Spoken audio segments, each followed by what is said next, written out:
오늘은 제가 이제 미중 전쟁을 지난주에는 제가 휴가로 한 주 좀 재충전하는 시간을 좀 가졌습니다. 돌아오면서 제가 뭘 해야 될 것인가, 어떤 주제를 다룰까 하다가 지금 우리는 모두 대선에 우리가 모두가 지금 집중하고 있지만은 미중 전쟁도 우리가 꼭 관찰을 하고 주목을 해야 되는 부분입니다. 제가 이제 미중 전쟁을 여러분들한테 어떻게 이해를 해야 되느냐. 물론 제가 이해하는 방식에 동의하지 못하실 분들도 있을 겁니다. 그런데 여러분들의 판단하는 데 속에서 참고하시라고 제가 준비한 자료들입니다. 저는 미국과 중국의 이 상황을 지금 전쟁이라고 표현을 합니다. 총칼을 들고 총으로 쏘고 해야지만이 전쟁은 아닙니다. 미국과 중국의 전쟁은요, 사실 이 결과는 상대방 때문에, 그러니까 우리가 어떤 패배하고 승패가 결정되는 게 아니라요, 문제들은 다 내부에 있습니다. 미국은 미국 내부에 있고 중국도 중국 내부에 있습니다. 그리고 저는 이 상황에서 한반도에, 그러니까 코리아에, 그러니까 모멘텀을 만들 수 있는 터닝 포인트로 만들어야 된다, 이렇게 생각합니다. 그걸 얘기하기 위해서요. 자, 일단 미국과 중국의 과제는 저는 내부에 존재하고 있다고 보고 있습니다.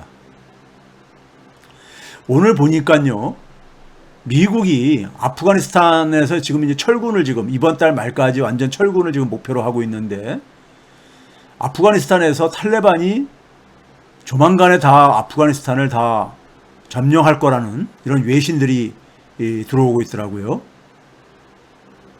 그런데도 바이든은 뭐냐면은 아프가니스탄 독자적으로 싸우고 이겨내야 된다. 그러니까 사실상 포기를 하는 거죠. 아프가니스탄은 손을 떼고 있는 거죠.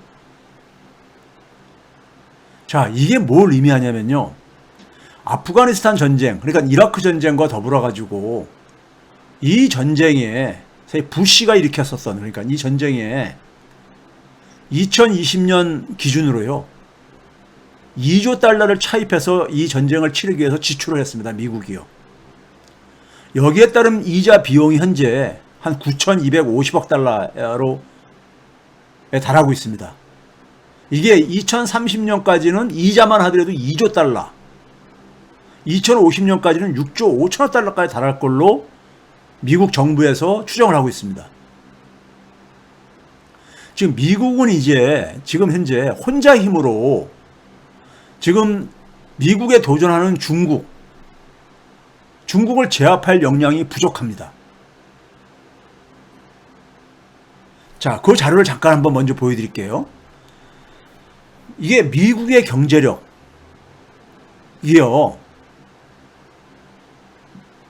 맨 밑에부터 봐주실래요? 1960년만 하더라도요, 미국은 나머지 19개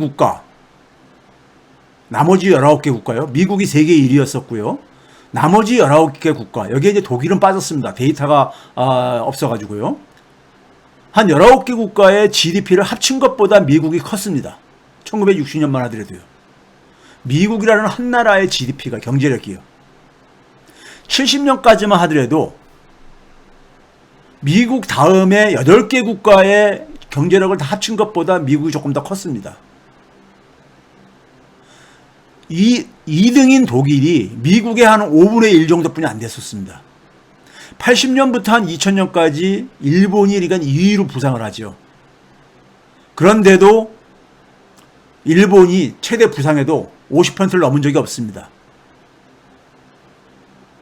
일본은 이제 미국의 한 4분의 1 미만으로 줄어들었죠. 그런데 2020년 지난해 기준으로요, 2등이 지금 중국이잖아요. 중국이 미국 경제력의 70%를 넘어섰습니다. 과거에 중국이 부상하기 전에는 어떤 나라도, 한 나라도 미국의 경제력이 50%를 넘어섰던 적이 없었습니다. 그런데 이제 70%를 넘는 나라가 나타난 겁니다. 그리고 중국이라는 나라는 특별한 나라죠. 인구 대국이잖아요. 그렇죠? 영토도 대국이고요. 그런 점에서 사실상 미국의 위협을 느낄 수 있는, 위협을 줄 수 있는 그러한 상황이 벌어진 겁니다. 현실적으로요. 즉 미국이 이러한 상황 속에서 자기 혼자 힘으로 중국을 제압할 역량이 부족한 겁니다. 혼자서는 절대로 중국을 제압하기가 힘들어요.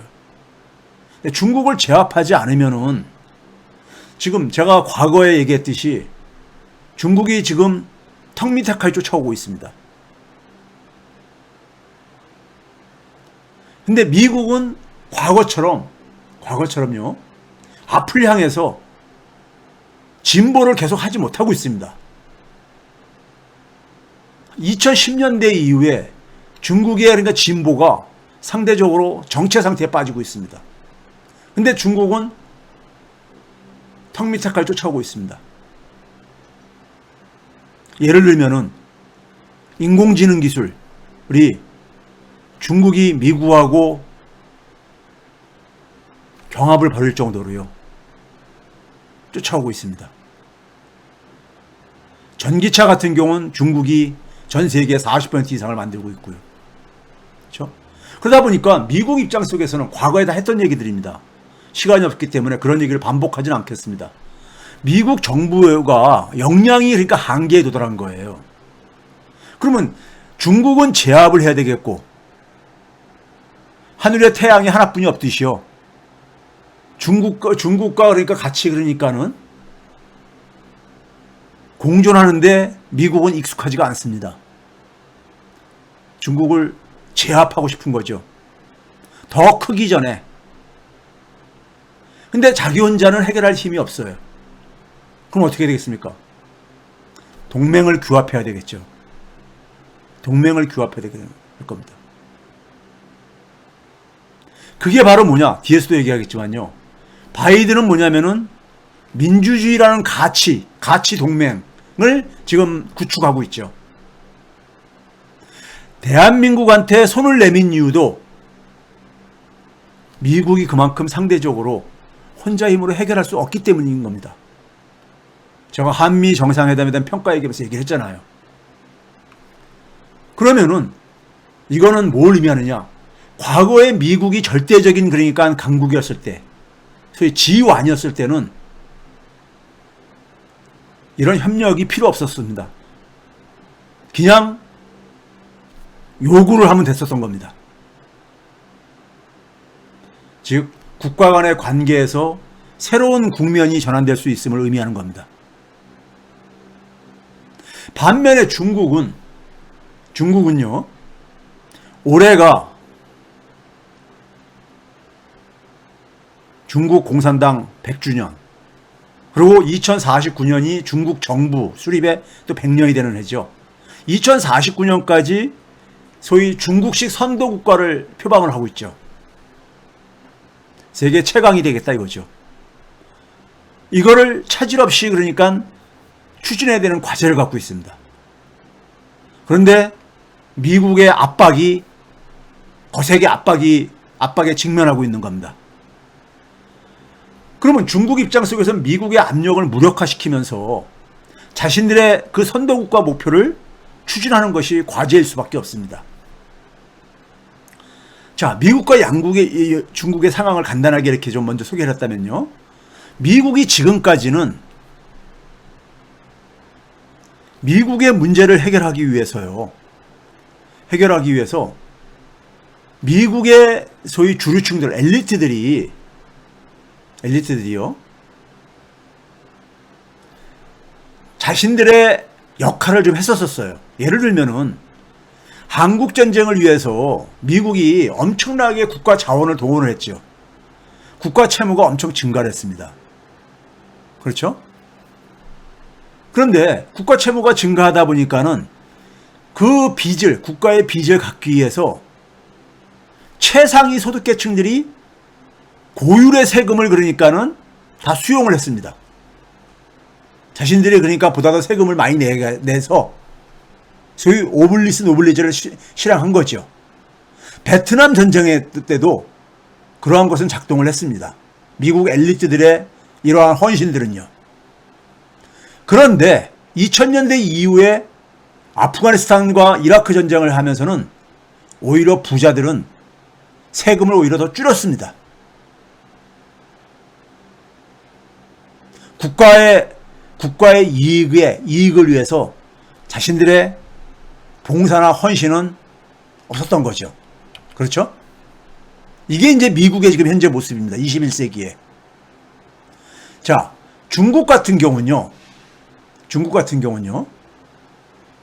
이 선도국가의 꿈을 달성하기 위해서는 중국은 보다 더 민주주의를 향해서 나아가야 되는데 정반대로 과거로 회귀를 하고 있습니다. 중국 공산당의 지금 최고 관심은요. 저는 뭐라고 생각하냐면요. 공산당의 권력을 유지하는 것입니다. 그리고 그와 동일한 말이 뭐냐면 중국의 국가 안보, 미국 등을 비롯해가지고 서방 세계로부터 국가 안보를 유지하는 것. 이게 최고의 관심사입니다. 이거를 위해서 중국이 최근에 국가를 강화시키고 있습니다. 시장을 축소시키고 있습니다. 여러분들 많이들 뉴스 들으셨을 거예요. 알리바바에 대한 거, 텐센트에 대한 거, 게임 업체에 대한 거, 규제들 많이 들어보셨을 겁니다. 즉 권위주의 체제로 권위주의 체제였는데 더 권위주의 체제로 전환하고 있습니다. 이건 두 가지가 맞물려 있습니다. 하나는 뭐냐면 시진핑이 지금 우리가 지금까지 대개 중국의 지도자는 두 번의 임기 10년을 5년씩 두 번을 하는 건데 지금 그 장기 집권 체제로 지금 내년에 그러니까 우리가 3기 출발을 기정사실화 지금 하고 있는 이런 분위기잖아요. 시진핑의 장기 집권하고 동시에 뭐냐면은 미국의 어떤 하나의 이런 이 압박으로부터 중국을 그러니까는 방어하는 이런 문제 직면 속에서 국가 권력을 더 강화시키는, 즉 민주주의를 축소시키고 시장을 축소시키는 이런 권위주의 체제로 지금 전환하고 있습니다. 그러다 보니까는 중국을 그러니까 압박하는 그러니까 가장 좋은 수단은 뭐라고 보는 거냐? 미국 입장 속에서는요. 세력을 규합하는 데 가장 좋은 게 뭐겠습니까? 중국이 그러니까는 과거 권위주의 체제로, 예? 소위 말해서 모택동의 체제라든가 과거 그러니까 공산주의 체제로 이렇게 더 전환된다면은 미국이 효과적으로 할 수 있는 동맹 규합은 뭐겠습니까? 민주주의 가치 동맹이죠. 지금 때가 어느 때인데, 예? 그렇죠? 그래서 바이든이 G7을 D10으로, 데모크라시 10으로 바꾸려고 하는 게 바로 거기에 있는 겁니다. 거기다가 뒤에서 자세히 설명드리겠지만요. 지금 최근에 빅테크 기업들, 알리바바라든가 텐센트라든가 이런 빅테크 기업들, 빅데이터 기업들, 소위 말해서 플랫폼 이 기업들에 대한 입장이 지금 변화하고 있죠. 통제를 강화하고 있죠. 그러면서 뭐냐면 제조업 강화를 얘기를 하고 있습니다. 제조업 강화야 뭐 여전히 그러니까 과거부터 지속해왔던 문제죠. 제조업 2025 전략에 의해서요. 문제는 여기서 중요한 게 뭐냐면요. 민주주의가 후퇴가 되고 있을 뿐만 아니라 플랫폼 경제의 육성을 포기하는 것인가. 저는 플랫폼 경제에 대한 이해가 부족하다고 생각합니다. 이거는 육성을 포기할 수 있는 문제가 아닙니다. 근데 결과적으로는 중국의 플랫폼 경제가 상당한 타격을 받을 수밖에 저는 없다고 보고 있습니다. 그리고 중국이 지금 미국의 압박을 받다 보니까는 수출보다는 내수를 가지고 성장을 해야 되겠다는 생각에 과거부터 이미 2005년부터 후진타오 시절부터 내수 강화를 목표로 했지만은 제대로 이게 진전이 안 되어졌어요. 내수 강화가. 그 내수 강화를 하기 위해서 하는 게 이제 불가피하다 이거죠. 수출이 그러니까는 더 이상 이제 그러니까는 중국의 경제를 성장시키는데 한계가 있으니까요. 거기다가 중국은 지금 뭐냐면 주요 국가들 중에서 가장 빈부격차가 심합니다. 보통 사람들의 불만을 해소를 시켜줘야 되거든요. 내수 강화와 보통 사람들의 불만을 해소하기 위해서 타겟을 잡은 게 뭐냐? 사교육하고 부동산. 우리나라도 마찬가지지만은 사교육으로 인해 가지고 이 빈부격차가 심한 상황 속에서는 교육격차가 부의 대물림으로 이어지잖아요. 부동산이 부의 불평등의 원인이 되고 있잖아요. 중국도 그렇습니다. 그러다 보니까는 사교육과 부동산 문제를 중국은 사회주의 체제지만요.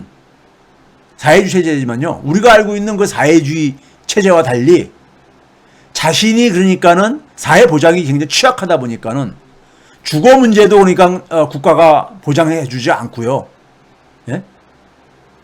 의료 서비스도 마찬가지고 노후도 본인들이 해결을 해야 되고 자녀들의 교육비도 그러니까는 본인들이 해결을 해야 되고 그러다 보니까는 중국은 저축률이 굉장히 높습니다.